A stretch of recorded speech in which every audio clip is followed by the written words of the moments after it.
Bible আর বিজ্ঞান এই দুটো বিষয় নিয়ে না একটা বিতর্ক কিন্তু লেগেই আছে। একদিকে বিশ্বাস আর একদিকে যুক্তি। অনেকেই মনে করেন এই দুটো জিনিস একদম উল্টো, কিন্তু আসলেই কি তাই? এদের মধ্যে সংঘাতটাই কি শেষ কথা, নাকি এদের পথটা আসলে একদমই আলাদা? চলুন আজ আমরা এই পুরনো বিতর্কের গভীরে গিয়ে দেখি ব্যাপারটা কি। তো একদম সোজাসাপটা একটা প্রশ্ন দিয়ে শুরু করা যাক, তাই না? বাইবেল কি আসলেই বিজ্ঞান বিরোধী? এই যে একটা ধারণা প্রচলিত আছে, এর পেছনে কতটা সত্যি আছে? আমরা আজকে তথ্য আর যুক্তি দিয়ে সেটাই খুঁজে বের করার চেষ্টা করব।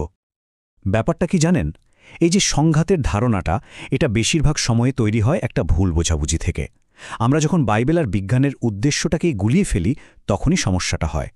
যদি আমরা এদেরকে একে অপরের প্রতিদ্বন্দ্বী না ভেবে যার যার নিজের জায়গায় রেখে বোঝার চেষ্টা করি, তাহলে কিন্তু পুরো ছবিটাই পাল্টে যেতে পারে। তো প্রথমেই যে জিনিসটা আমাদের বুঝতে হবে সেটা হলো বাইবেল আর বিজ্ঞানের উদ্দেশ্য আর কাজের জায়গাটা কিন্তু একদমই আলাদা। একটু ভেঙে দেখি কিভাবে এই দুটো জগৎ একদম ভিন্নভাবে কাজ করে। দেখুন, বাইবেল কিন্তু কোনো সায়েন্সের বই না। এর মূল উদ্দেশ্যটা একদমই অন্য। এটা ফোকাস করে নৈতিক আর আধ্যাত্মিক সত্যের উপর। একটা উদাহরণ দিলে ব্যাপারটা পরিষ্কার হবে। ধরুন, বাইবেলের আদি পুস্তকে সৃষ্টির যে বর্ণনা আছে, সেটার লক্ষ্য কিন্তু এটা বলা নয় যে পৃথিবী ঠিক কীভাবে বা কোন বৈজ্ঞানিক প্রক্রিয়ায় তৈরি হয়েছে, বরং এর পেছনের কে আছেন, মানে ঈশ্বর যে এই সব কিছুর উৎস, সেই মেসেজটা দেওয়াই আসল উদ্দেশ্য। এই পার্থক্যটা আরও পরিষ্কার হয়ে যাবে যদি আমরা টেবিলটা দেখি। দেখুন, একদিকে বাইবেল কথা বলছে আধ্যাত্মিক সত্য, ঈশ্বর আর মানুষের সম্পর্ক, জীবনের উদ্দেশ্য এইসব নিয়ে। আর অন্যদিকে বিজ্ঞান কাজ করছে বস্তুজগৎ, মানে যা কিছু আমরা দেখতে পাই, ছুঁতে পারি তা নিয়ে। বিজ্ঞানের ভিত্তি হল পর্যবেক্ষণ আর প্রমাণ। তো বোঝাই যাচ্ছে, এদের প্রশ্নগুলোই যখন আলাদা, উত্তর খোঁজার পথটাও তো আলাদা হবেই, তাই না? এই যে এতক্ষণ ধরে আলাদা পথের কথা বললাম, এটাকে আরও সহজভাবে বোঝার একটা দারুণ উপায় আছে।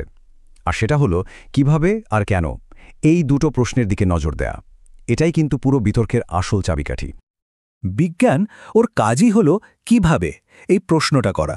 মানে এই যে আমাদের চারপাশের জগৎ, এটা কিভাবে চলছে, যে কোনো একটা প্রাকৃতিক ঘটনার পেছনে ঠিক কোন কারণটা আছে, কোন প্রক্রিয়ায় সেটা ঘটছে। আর এর সব উত্তরই আসতে হবে পরীক্ষা নিরীক্ষা আর প্রমাণ থেকে।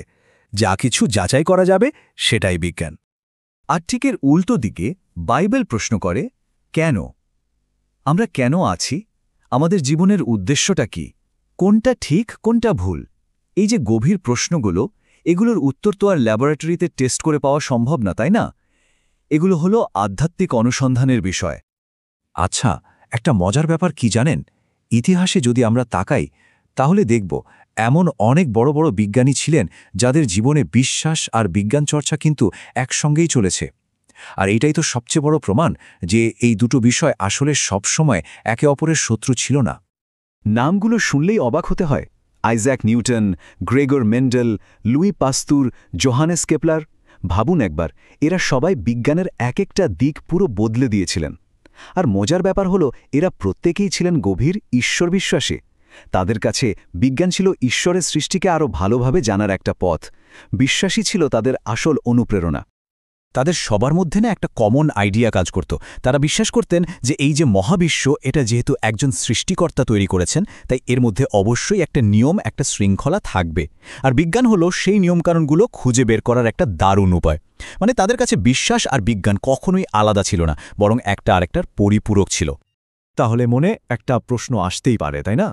যে ইতিহাসে আমরা যে সংঘাতগুলোর কথা শুনি, সেগুলো তাহলে কেন হয়েছিল? এর পেছনের কারণটা জানাও কিন্তু বেশ জরুরি। আসলে সংঘাতটা কিন্তু বাইবেলের সঙ্গে বিজ্ঞানে ছিল না। সংঘাতটা ছিল কিছু মানুষের ভুল ব্যাখ্যার সাথে, কিছু ধর্মীয় গোড়ামির সাথে। যখনই কেউ একটা ধর্মগ্রন্থকে আক্ষরিক অর্থে একটা সায়েন্সের বই হিসেবে প্রমাণ করতে যায়, তখনই বিপত্তিটা বাধে। মানে সমস্যাটা বইটার নয়, সমস্যাটা হলো সেটার ভুল ব্যাখ্যার। তো এত সব আলোচনার পর আমরা কি তাহলে এই সিদ্ধান্তে আসতে পারি যে এই দুটো ক্ষেত্র আসলে একে অপরের পরিপূরক হতে পারে, একে অপরের শত্রু না হয়ে বন্ধু হতে পারে? তাহলে চলুন পুরো বিষয়টা একবার ঝালিয়ে নেওয়া যাক। মূল কথাগুলো কি? ১. বাইবেল কোনো বিজ্ঞানের বই নয়। ২. বিজ্ঞান আমাদের বলে দেয় এই জগৎটা কিভাবে চলছে। আর ৩. বাইবেল আমাদের ভাবতে শেখায় জীবনের কেন নিয়ে। একটা ব্যাখ্যা করে প্রক্রিয়া, আর একটা ব্যাখ্যা করে উদ্দেশ্য। তার মানে এরা আসলে একে অপরকে বাতিল করে না।